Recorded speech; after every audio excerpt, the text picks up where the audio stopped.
Food is more than just what's on our plate. It's the places where it's grown, it's the people who grow it, and so much more. Join me, Janice Person, your host, on Grounded by the Farm every other week as we talk about the foods we love. Hey everybody, this is Janice, and I told you I was going to get back out on the farm eventually, and wow, today I finally did it. I'm not far from St. Louis. If you've ever been to the area and been to Alton, Illinois, you probably went to Fast Eddie's or downtown. You probably did not come out further where you go past the golf courses, past the cornfields, past the soybean fields. You take a turn or two, and I ended up on Mr. Lloyd Johnson's farm. I met Mr. Johnson in December at the National Black Growers Council. We sat at a all-you-can-eat pie bar, and we had a really good time, and he's now looking at me like I did not tell my wife I had that much dessert on that trip, but it's okay.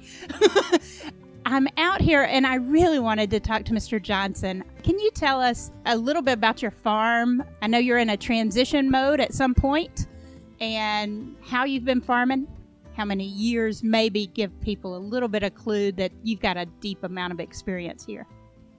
Well, I guess, Ms. Person, to start with, that my great-grandfather bought the farm in 1850, and it has transitioned through generations.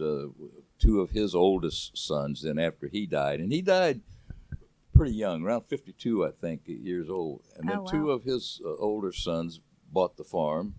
One of them died a few years later, and the other one continued on. Then their younger brother, which happened then to be my grandfather, bought them out from his mother. After my grandfather and grandfather died, my dad then purchased it from his mother. And after my parents died, we purchased it from the estate. We have been physically here on the farm since 1993. I took over operation of the farm in 1966, but we didn't buy it until after my parents' death. That was in 1993. So the farm is more than a centennial farm. 1850 was a really, really long time ago. But I was here the first day they bought it. So how many generations is that? You're the fifth? I lost count. I'm the fourth. You're the fourth. Yeah. Okay. Fourth generation on this farm. And I would say as many farmers as I've met over the years, I don't know that I've met fourth generation farmers who are also black farmers. Okay. It's not necessarily the stereotype of farmers is not black farmers to begin with. So it's probably not a large number of you guys out there. I know you're in a group for black farmers. That group specifically is farmers that grow row crops, is it? Right, right. Help me understand what you grow in terms of row crops. Well, in the Midwest here, there's always been not only the row crops, but also probably more animals, included cattle and hogs and poultry and that kind of stuff, than in the South, to my understanding.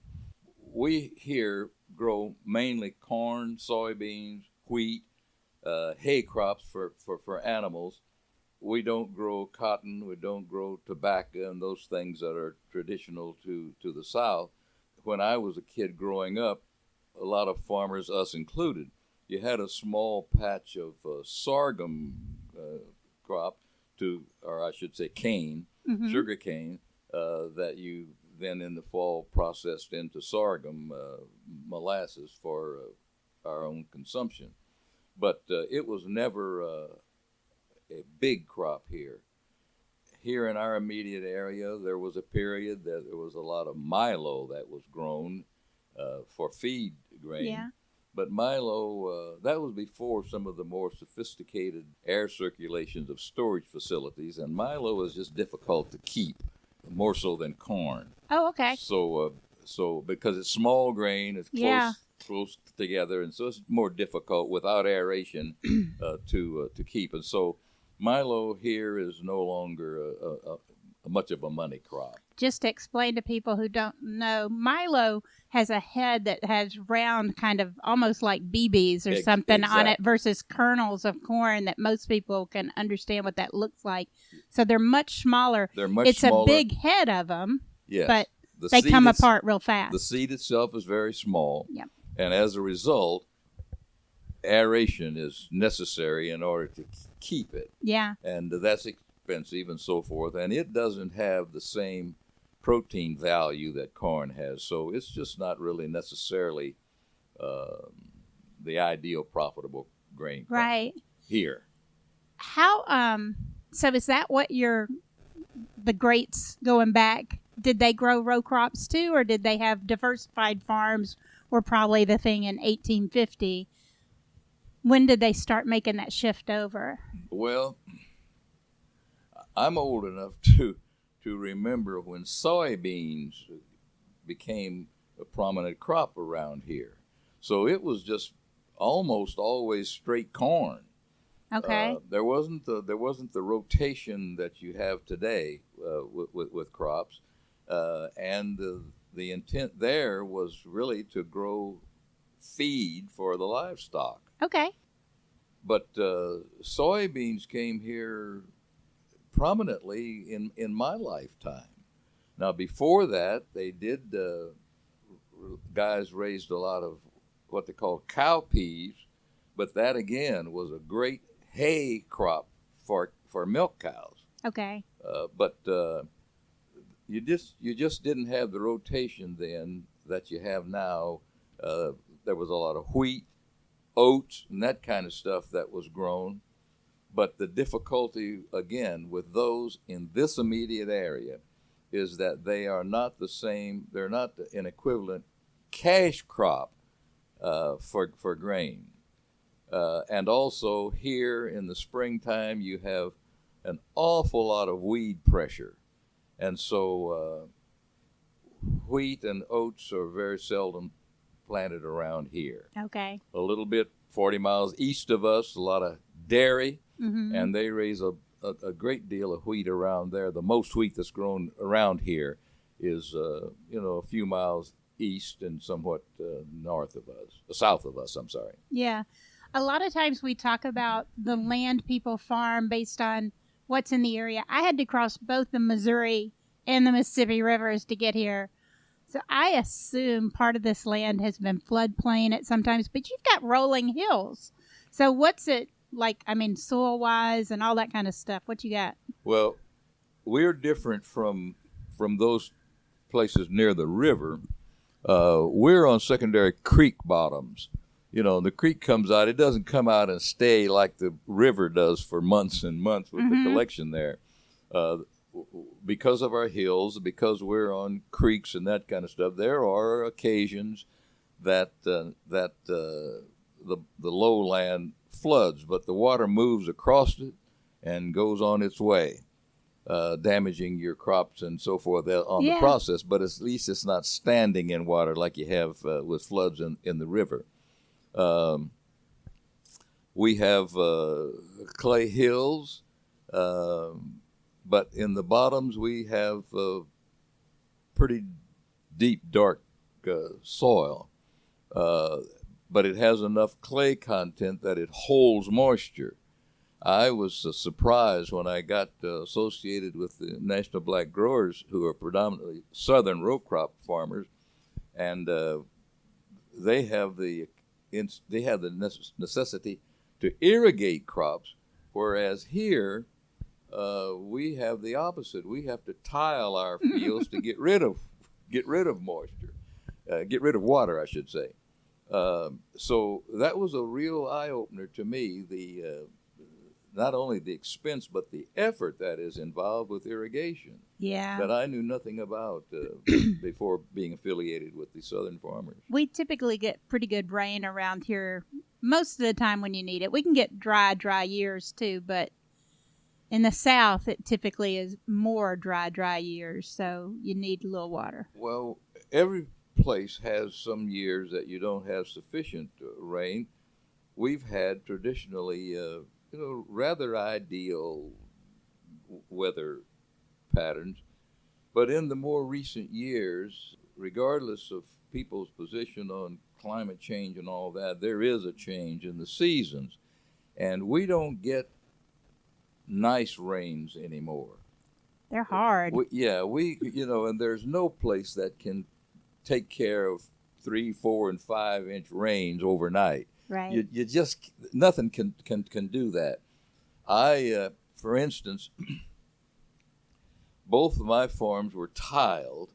I tiled them, but they were tiled. Well, the first one, this home place here, I tiled it in the early 90s, I guess. And at that time, you tiled for 2-inch rains. Well, we don't get 2-inch rains anymore. Yeah. You either get 3/4 of an inch or 4.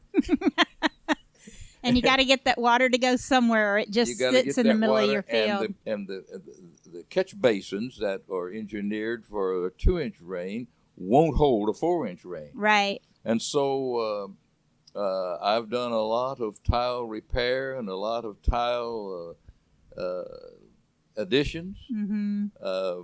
We went through this spring. I replaced probably 500.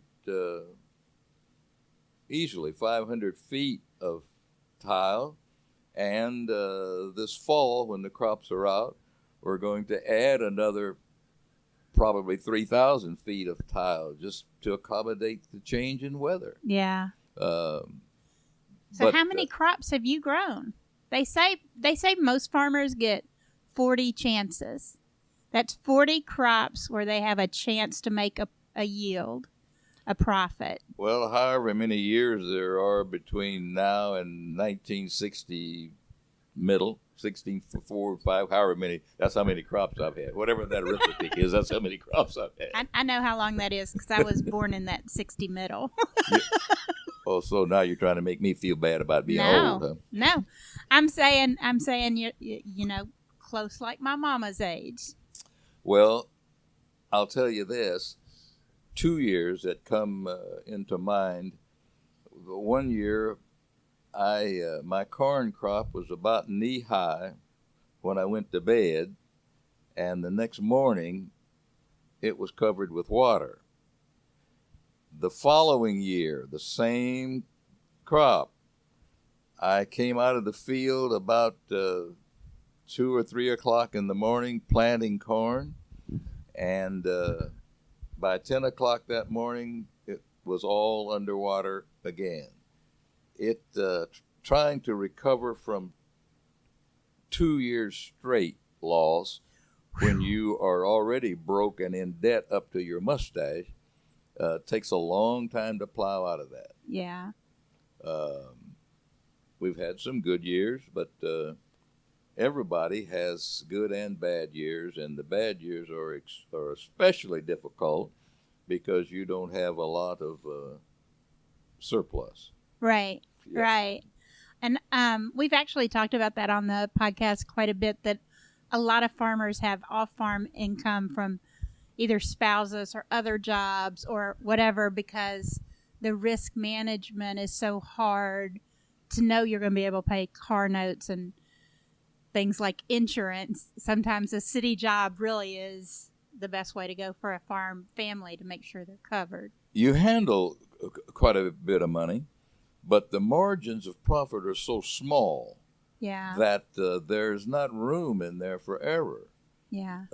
There are some farmers that do well simply because they've been fortunate through the years to accumulate a little money, or their family money that has helped them along the way.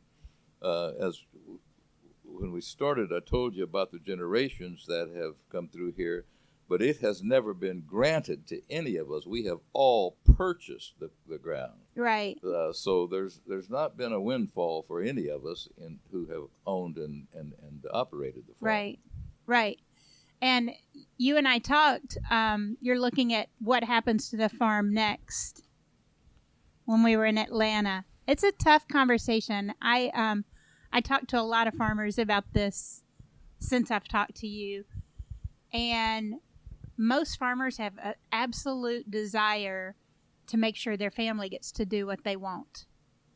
A lot of them would also like somebody to want to do the farm, and it doesn't always happen. Well, that's not going to happen here. Yeah. I am convinced, Miss Person, that just as we read about, especially in Old Testament times in the Scriptures, where God chose certain men to do certain things that was His will, I feel certain my great-grandfather, James H. Johnson, was also a preacher and was very instrumental in the development of small churches in this area and so forth. In addition to that, he was a harness maker, and so he moved around prior to coming here. He moved around where there was a great need for harness makers. He came here immediately from the lead mines over in Missouri.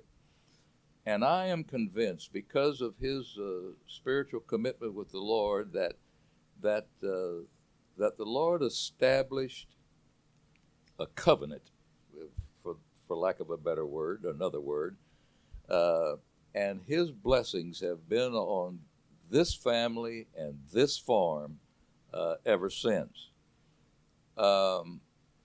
In each case, there was always someone standing by in the family to take over.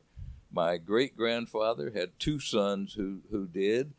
My 3 sons who did. My grandfather had my dad, who just naturally came into it.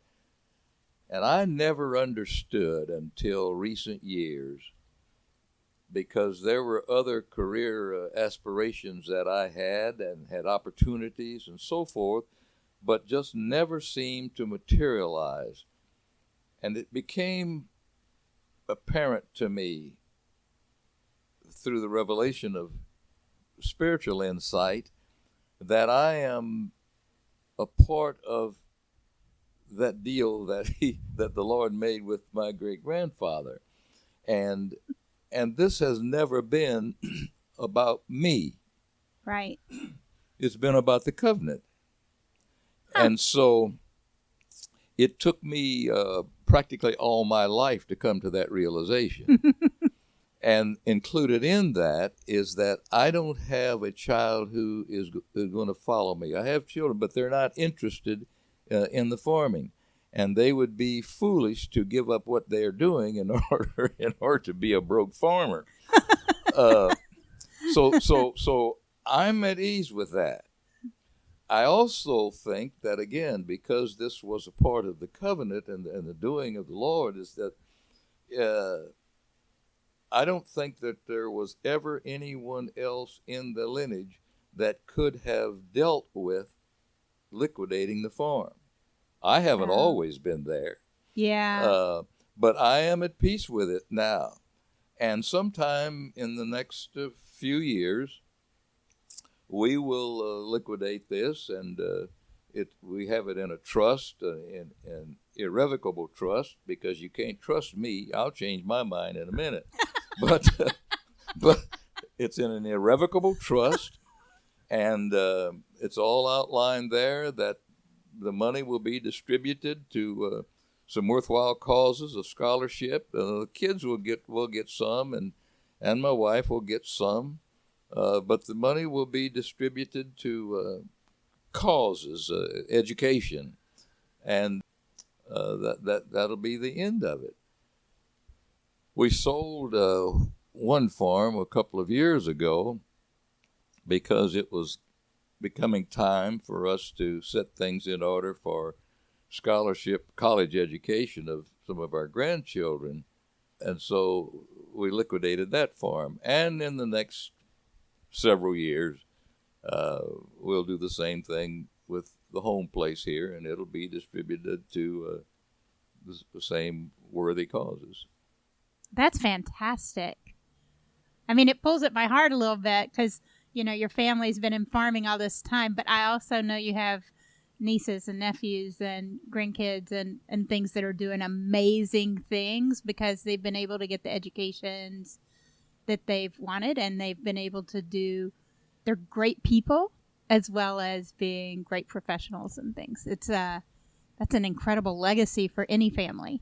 Well, they'd have to be great people. I mean, look at the example they had. I love that he strokes his hair when he says that. I want to make sure people on the podcast know how confident he was, because he is a handful.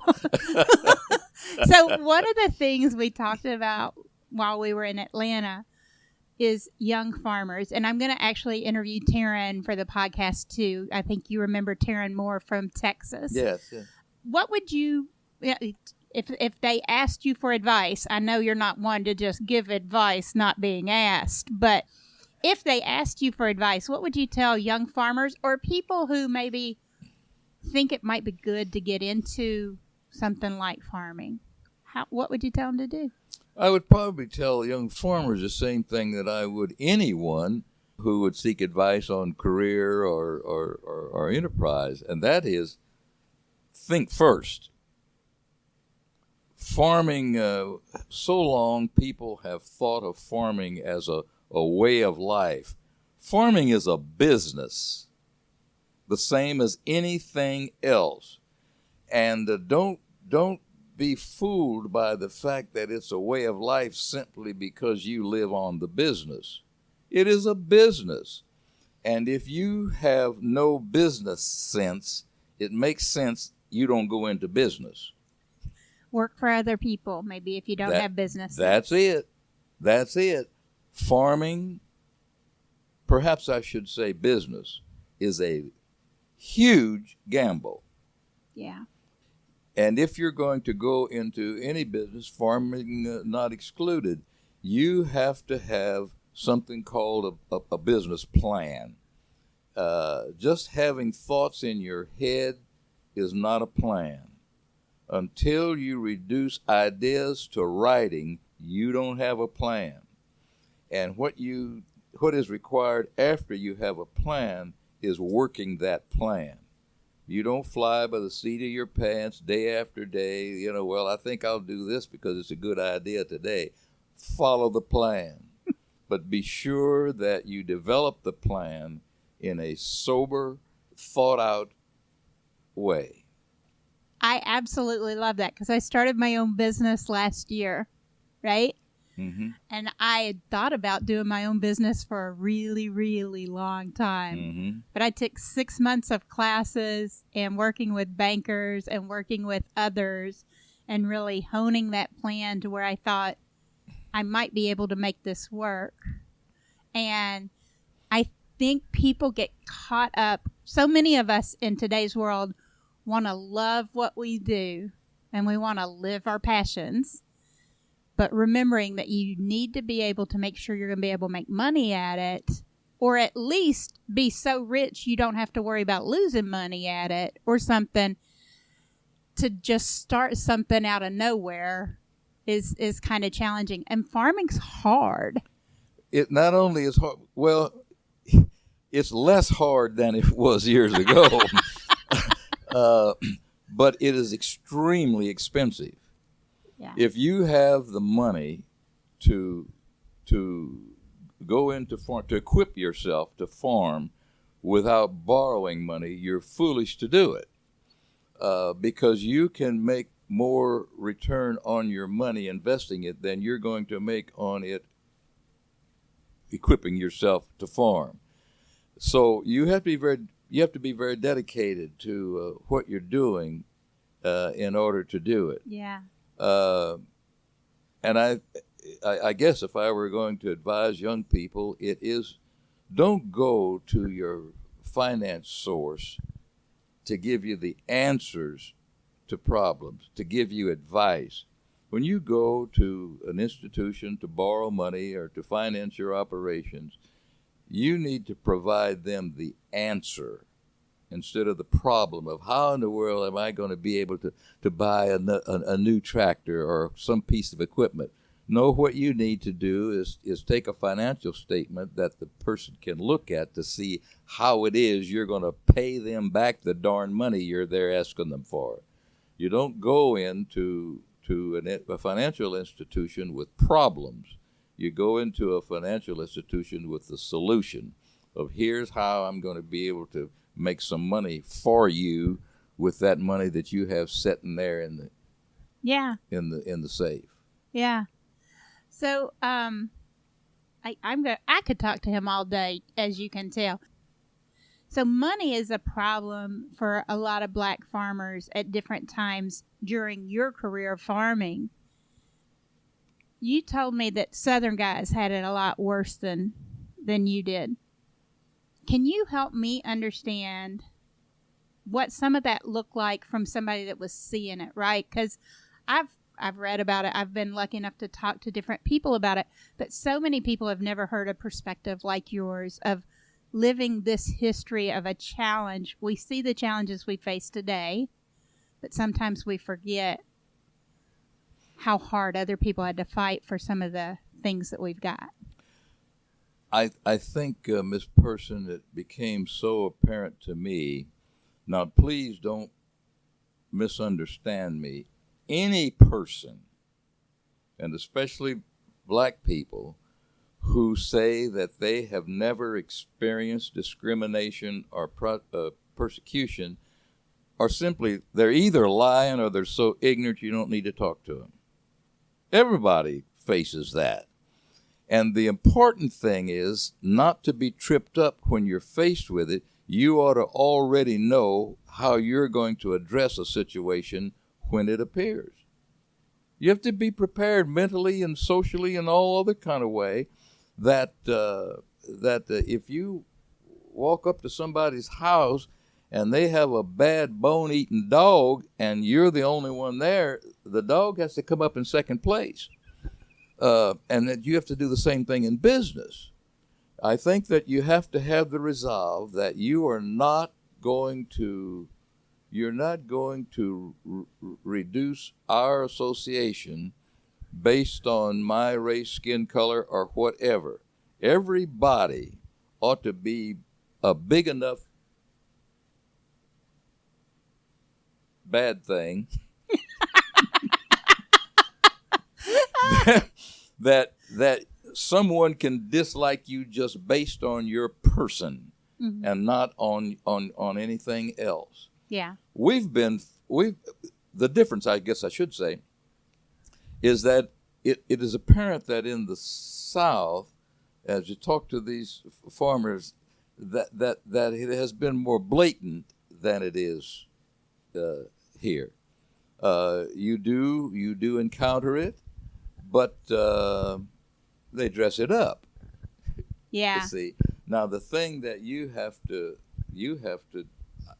I suggest the thing that you have to do is don't expect discrimination. Don't expect it. Mm-hmm. Be prepared to recognize it. Be aware it might happen. Be ready to... Be aware it will happen and what you're going to do with it when it does. It's no different from being, you're out on the playground and the bully comes along. You don't need to wonder, is there a bully on the playground? Because there is one. Yeah.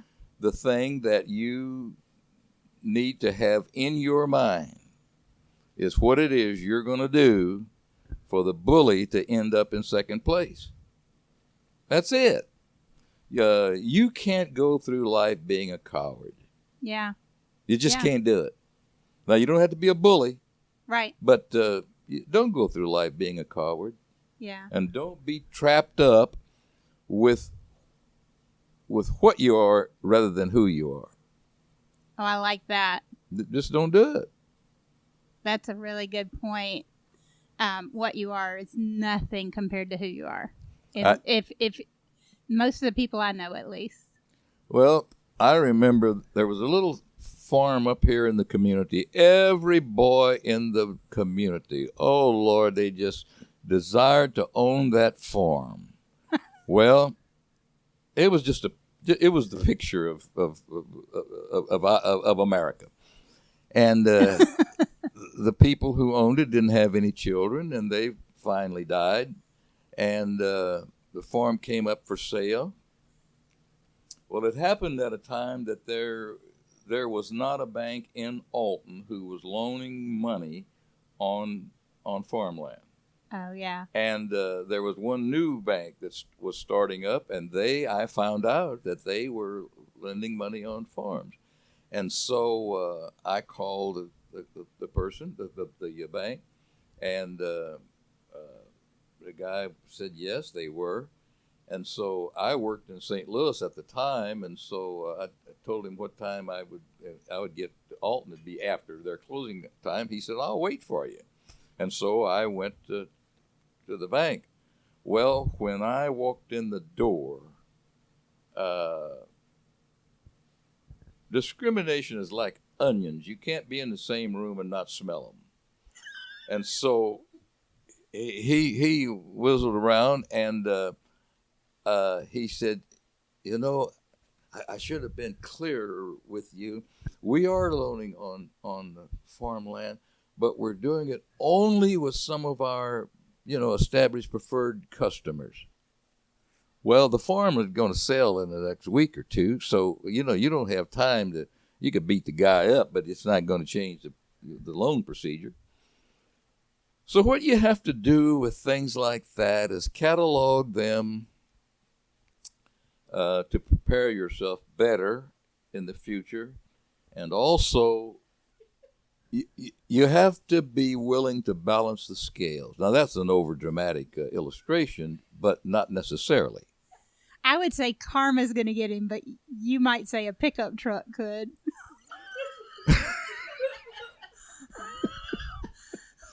No, I understand. I'll tell you this, Ms. Person, just to clarify this. Don't allow people to willingly mistreat you. Just don't do it. Have more respect than that for you. Stand up for yourself. That's it. You may still not get the money if it's a loan or something, but you'll feel better about yourself. But at least you'll feel better about the way it went down in the end. Yep. I absolutely agree. Yep. I agree. It's sort of like you're dancing with someone and you step on their foot. Well, it's polite to say, "I apologize." You may or may not be sorry, but it's all right to apologize, but you don't have to be sorry. Right. Yeah, I didn't mean to step on your foot, but maybe. Then again, oh, he's such a bad influence on me. So, I told you I have quite a few friends of color whose families have been lucky enough to hold on to land. And at a certain time in their family history, not everybody knew how, because systems were created in a way that the system challenged you so much for your family to be able to hold on to land if you are a black person in the South. Mm-hmm.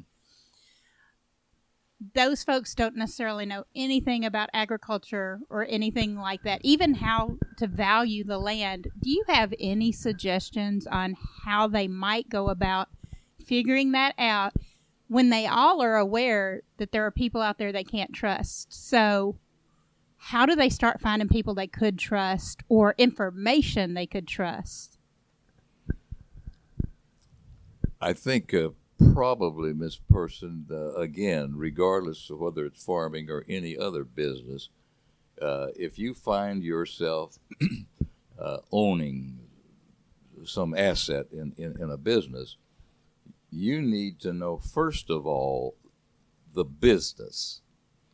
You can't do appropriate transactions of any business unless you know what the business is about. There are a lot of people there are people, I don't know about a lot, but there are people who inherit property from other generations who either didn't have the business sense themselves to arrange what happens to the property, and so they end up with it.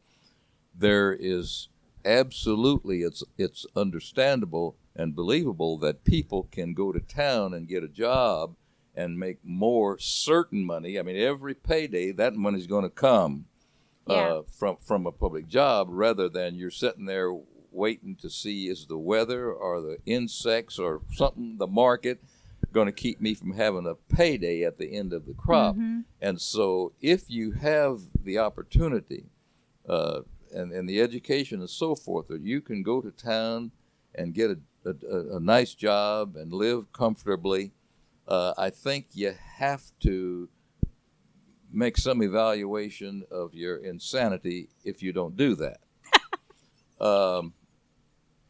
Now, I'm not suggesting that you can't own land and not operate it, and yet it is a profitable and a smart thing to do.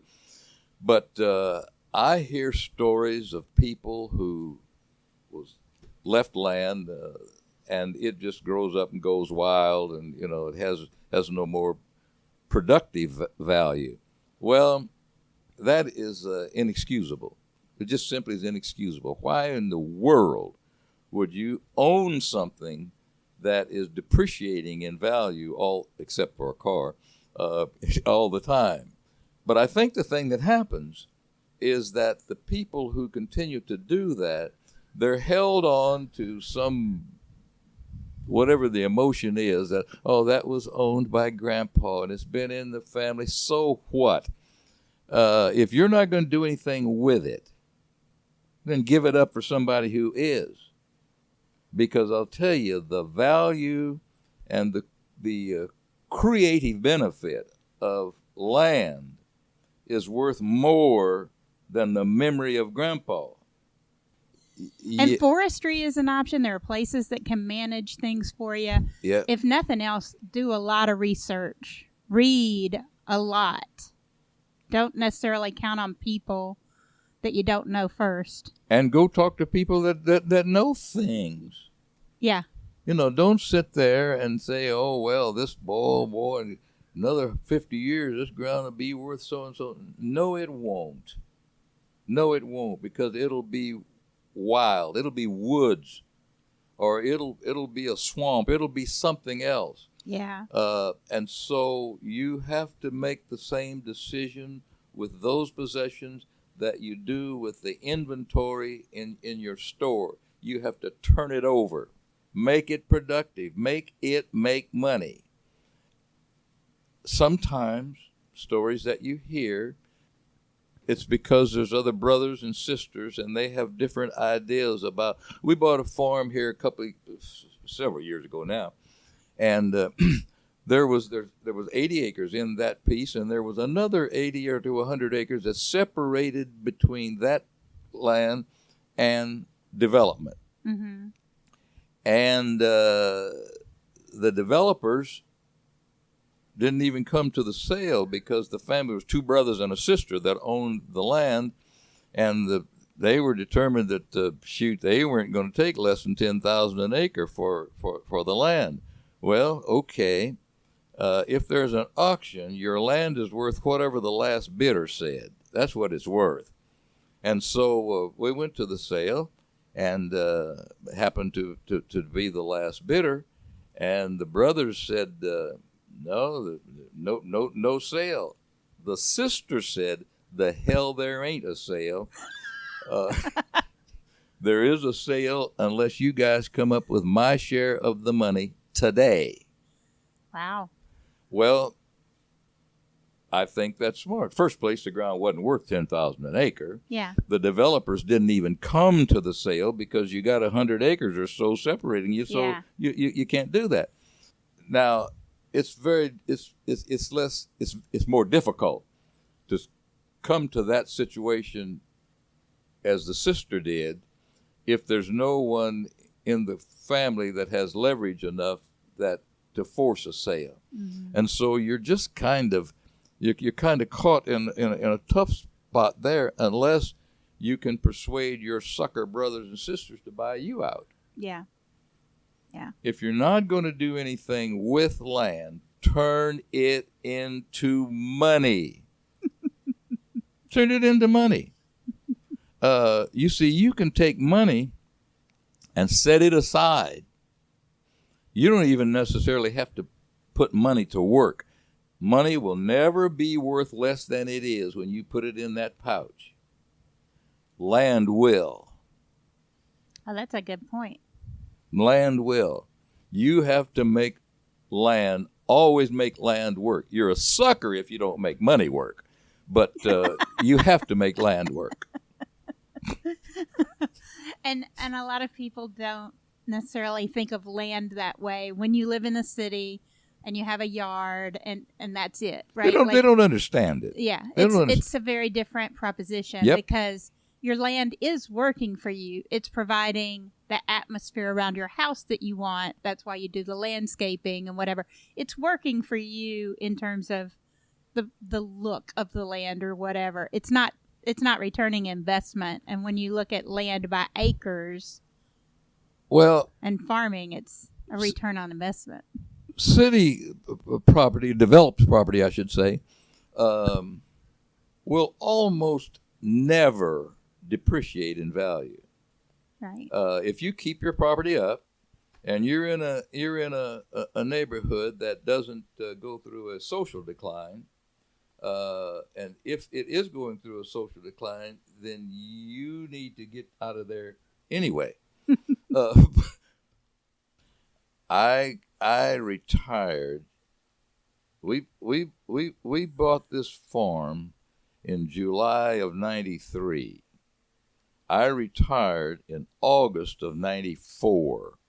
That isn't smart, but and I did not buy the farm as an investment, and so I'm like your grandmother in this respect.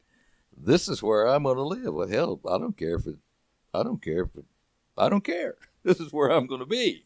Now, my grandmother always made sure she was great with her neighbors. She always knew who was living there. She always took really good care of her house. She was all that kind of stuff. But, you know.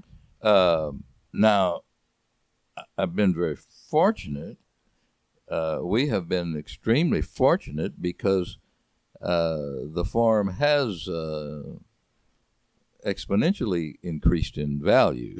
So that's nice since we bought it, but I'm not sure it would have mattered. Yeah. To me. So why did you buy the farm if you were retiring the next year? It's the question his niece is asking off mic. It was a part of the covenant. I didn't have a choice.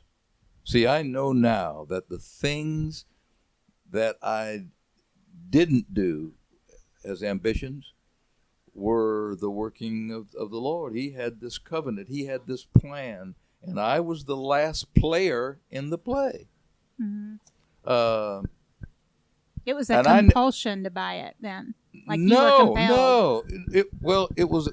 I thought it was. However, I know now that it wasn't a compulsion of mine. It was a working of the Lord. Okay.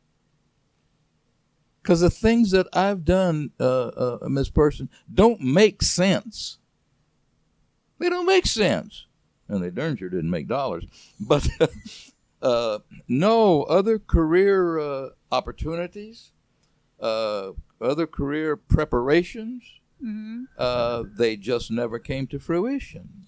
So now one of those other careers is why you sound so good on the microphone.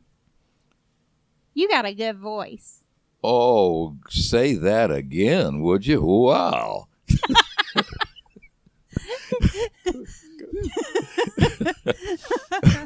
But you were a singer. Yes. I struggled a long time with doing or not doing that. The same thing. See, I started college as a pre-med major. Well, that never worked out. I had injury and lost scholarship and all that American tale that can be told 100 times over. But those were things that I had both the opportunity and the abilities to do, but they just never came to fruition. Well, because it's never been about me, Miss Person. right. I've not ever been in charge of my life. See, I'm like what's those things you play on the chessboard? Pawns, and don't they call those pawn or whatever they call them? Pawns. Pawns, and that's what people like me are on the Lord's chessboard. You're a pawn, and you get moved to affect the outcome of the game. Yeah. That sounds like you about wrapping that up for me. I hope, because you're just aggravating me. No. Man. So one question a blogger from Atlanta asked me, because I posted a picture of you on my Facebook page. Was it a good picture? It was a really good picture, Okay. and Shayna got it on her phone. Woo. Okay, go ahead. Because I saw it the other day. And I said, who has questions? She wanted to know what you think about Corona and COVID. Where you sit, what's it look like? What's it doing in your community? All those kind of things. Because in Atlanta, it's a very different proposition than being out in farmland. I don't think I personally know anyone who has it. I don't think I do. There's people around that have it, but I don't think I know anybody who has it. The interesting thing to me has been the fact that here this thing comes, and there isn't a living soul who knows anything about it. We have the medical community is doing the best they can, and they have to do. They're in that business, and so they have to try to figure it out and make some suggestions or instructions to the public of how they think that you can safeguard yourself from it. But we have to go through those things. But you are taking care of your health.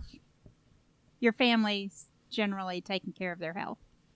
I have a mask in the car and one in the truck. Yeah. And if I'm going I usually get to the door before I remember I don't have it on, and so I have to walk back to the vehicle and get it. The other day I went in a store. I don't remember what store it was now, but anyway, I went in a store, and I hadn't even thought about a mask, and I'm going through the door, and there was a person in there handing them out. Yeah, because you have to wear a mask now. Yeah, he asked me, he said, do you have a mask? I said, oh, expletive. And I turned around to go back to the vehicle to get one. He said, oh, here, I'll give you one. And he gave me one. But I usually, I carry one in the car, one in the truck. Yeah. And so if I'm getting ready to go in, as I said before, usually I get to the door and remember it and have to go back and get it. Yeah. But otherwise. So your dad that you bought the farm from probably lived through the flu, right? I'm just thinking about when my grandmother... My grandmother probably would have remembered the flu, but she may not have ever told him by the questions of the 1918, was it? My dad was born in 1899. He lived through smallpox and everything else that ever since... Yeah, he went through everything. Man, that's a long time ago. It is. It is. But I think this is like on a similar scale to the flu. Well, I'll tell you this, Ms. Person. You see, I remember when the Salk vaccine came out, and polio was a big thing. Yeah. I remember when it was was introduced, Yeah. and so I'm sure my dad went through everybody back in that time. They went through probably the smallpox epidemic. I don't know. Yeah. But you either live or you die. You do. There you go. All right. Any parting words of wisdom before I sign off on this podcast? Yes, ma'am. When I was first contacted, my niece, I guess you had talked to her, and then she called me to try to set up this. And I asked her then, what in the expletive is a podcast? And she told me I still don't know what a podcast is, but I've enjoyed speaking with you sitting here. Do you have a phone, an iPhone or something like that, or do you have a computer? I'm going to show you how to get this podcast. I have. What kind of phone did you say? It ain't no flip phone. It's one of them, one of them big old things. That ain't gonna get it. It's gonna get it. Okay. You're gonna be able to listen to this podcast, and I may be able to. You would be all over it. Although he might have to start his own podcast so he can get all the words of Lloyd Johnson out. Can that sell? Oh, you could make money. Oh yeah. The wise stories of Lloyd Johnson. I'll tell you what I'll do, Miss Person. I'm gonna make a deal with you. Uh-oh. Since you're a journalist, we'll get together and we'll go through whatever this routine is, and if we make any money with it, I'll give you some.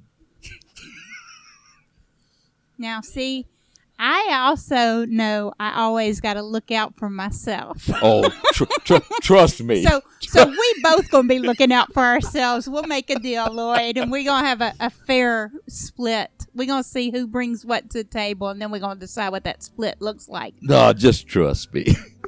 All right. With that, I think this is over. Sincerely, thank you so much. It's been a pleasure. And there you go. We have wrapped up the first episode back on the farm. We're not going to be able to do all of these out on the farm, but we're hoping to get a couple more in by the end of the year where we actually get out and see people and take some extra photos and things. We will have photos of Mr. Johnson up on the website, so either go to groundedbythefarm.com or just follow the link that's in your show notes. You should be able to get to us quickly that way. Also, don't forget, if you're on Facebook or Instagram, we'd love to see you on social media. One of the things I'd love to hear is what would you want focused on between now and the end of the year? We're looking at the close of our first season, and wow, I cannot believe we're already getting to the point where we have to think about what else are we going to be able to accomplish. Knowing a lot of farmers are going to get busy in harvest, we're trying to get as many of those as we can lined up and done and in the can and getting ready for closing out the fall and the winter. Thanks so much. We'll talk to you guys later.